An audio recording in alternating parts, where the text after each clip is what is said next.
Hello there and welcome back to another edition of the Hot Lap Classic Remastered. This time I take a look at the 1997 Daihatsu Move SRX X 4-wheel drive. We've had the 1998 model of this car go round, now we've got the SRX X 4-wheel drive 1997. This is another car that I was really scrimping across the used car dealership, desperately hoping one showed up in two-tone, and it finally did. So that's the one we are using. We've got 3-spoke wheels, triple spoiler, a hood scoop. Can anything stop the Daihatsu Move from moving? 4-wheel drive, 193 horsepower, 699 kilos. Let's get on with it. This car is going to have 6 laps of the Motorsports Land track in order to set the best time it possibly can. Our current leader is the Mitsubishi Lancer Evo 5 RS. Set a time of 32. No, it didn't. Set a time of 27.806. The Daihatsu Move on went to be that. What did set a time of 32 was the 98 4-wheel drive, 32.439. Now, admittedly, that was running racing modification. The other Daihatsu Move that's gone around this course is the Move CX, and that was the second slowest car we've ever had. So this isn't that, this is quicker than that, at least, which is good. Just realised there's a split in that rear spoiler as well. Oh my god, we've got quadruple downforce. We really are ready to make this track our, Anyways, for all the joking I do at the Daihatsu Move's expense, I quite like it. I don't like it as much as the Suzuki Wagon R, that's probably because I've got a more personal relationship with the Wagon R, but I think I've seen a couple of moves in the UK, like not Japanese imports, like actual, they were sold here when they were new for some reason. They also did the Gran move for a while, which I think was something completely different elsewhere. In case you're wondering, neither of which sold particularly well. I can't remember when Daihatsu left the UK, but it wasn't much longer after the move happened. The best-selling car was probably the Sirion. You still see a couple of those.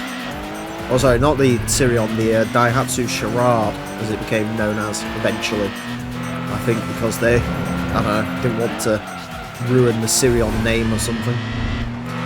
Anyways, we're 32.564. We are getting up there in the timing standards, which is good. We've got a couple, after this we've got a couple more moves to come round. We've got the SRX 2-wheel drive, and we've got the Move Aero Down thing to come round as well. 32.157, it's quicker than the 4-wheel drive Move. Am I just getting good at driving key cars or something? I must be. Also, I should mention, this car actually is working at a slight disadvantage to that in the vanilla game. GT2 Plus mod fixes the weight on this car, because in the base game, the weight of this is actually that of the 2-wheel drive model, and that means the 4-wheel drive is the same weight as the 2-wheel drive, so it's even lighter, while the 2-wheel drive just becomes completely hopeless. So yeah, this is, it's cooking though, it's using that extraness to its advantage. I thought the Subaru Clio was going to be like the quickest key car forever, but no. Again, I must be just getting better at driving these things, that's like literally the only thing I can think of, because I remember for ages these were just nowhere, and now they're starting to become some things. I'm just used to driving crap. Small cars though, apparently. It's one thing I've really learnt from this series.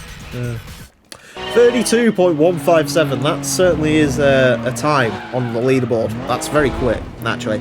To be fair to that 98 car, this actually has similar power to that. I can't remember the weight figures on it, but that could be one of those cars where I actually think the race mod works against it a little bit, because it produces downforce and these cars are so slow they don't need it.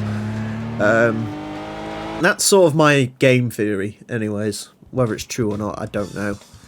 Could have even gone quicker. Whoa, isn't that a possibility? Yeah. 32.157. We'll place this into 140 3rd place. It's quicker than a Toyota Chaser.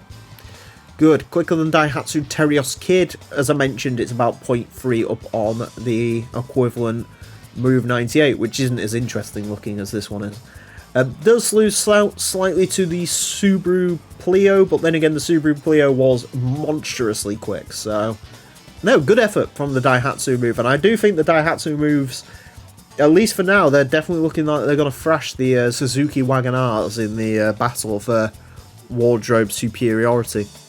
Anyways, that's it for this episode. Thank you all very much for watching. Join me next time when I will be driving something less small. Until then, farewell.